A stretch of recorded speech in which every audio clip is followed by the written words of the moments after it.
There's no feeling more intense than starting over.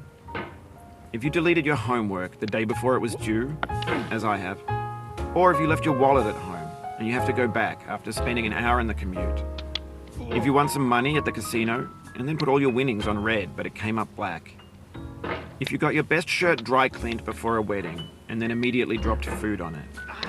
If you won an argument with a friend and then later discovered that they just returned to their original view. Starting over is harder than starting up.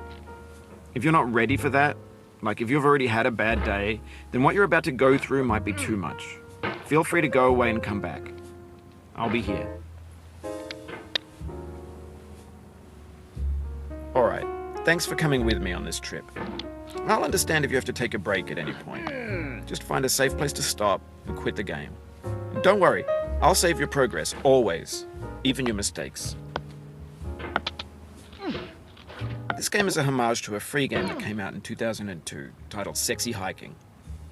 The author of that game was Jazuo, a mysterious Czech designer who was known at the time as the father of B games. And B games are rough assemblages of found objects. Designers slap them together very quickly and freely, and they're often too rough and unfriendly to gain much of a following. They're built more for the joy of building them than as polished products.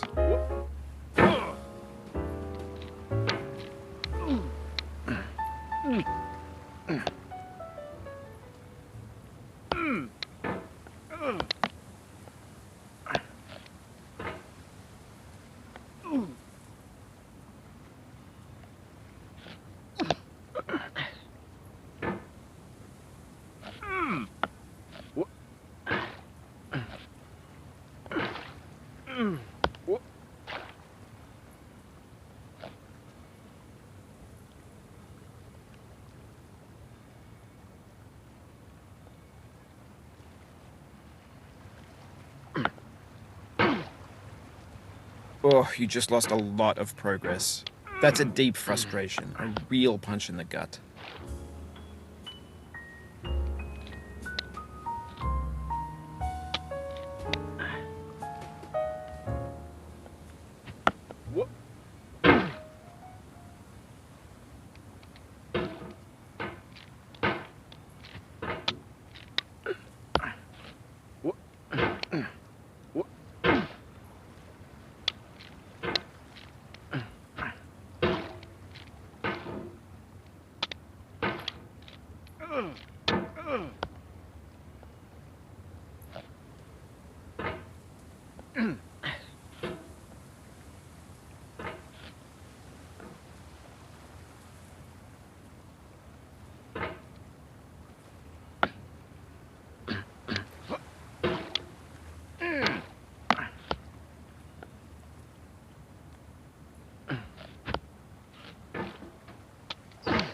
In a certain way, Sexy Hiking is the perfect embodiment of a B game.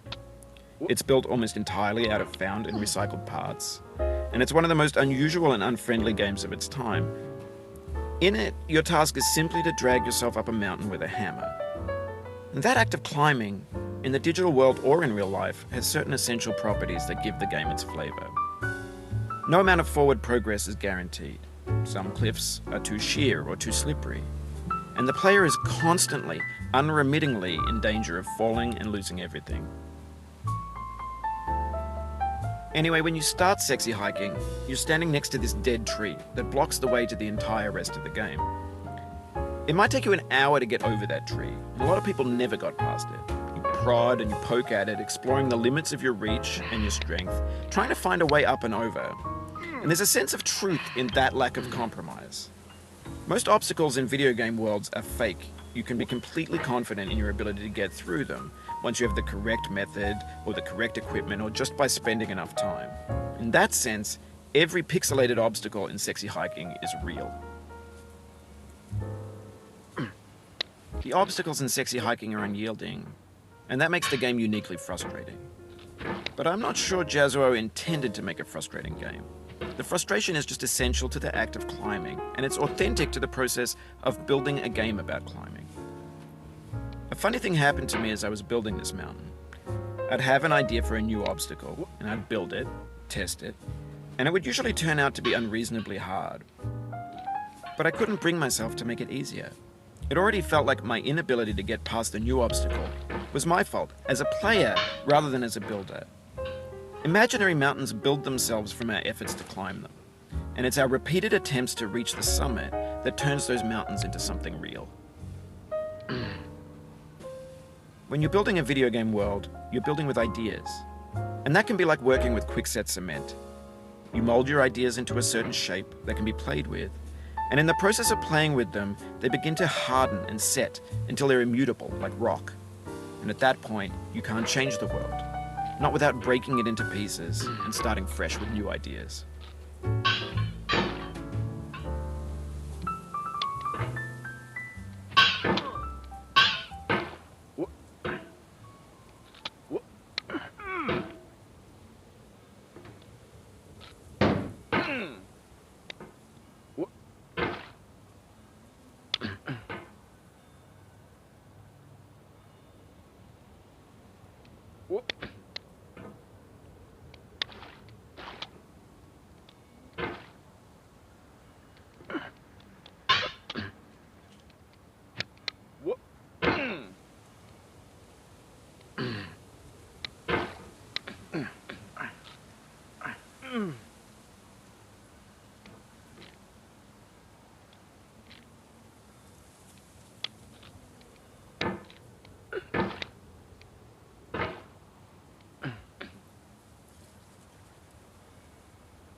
Oof, sorry about that.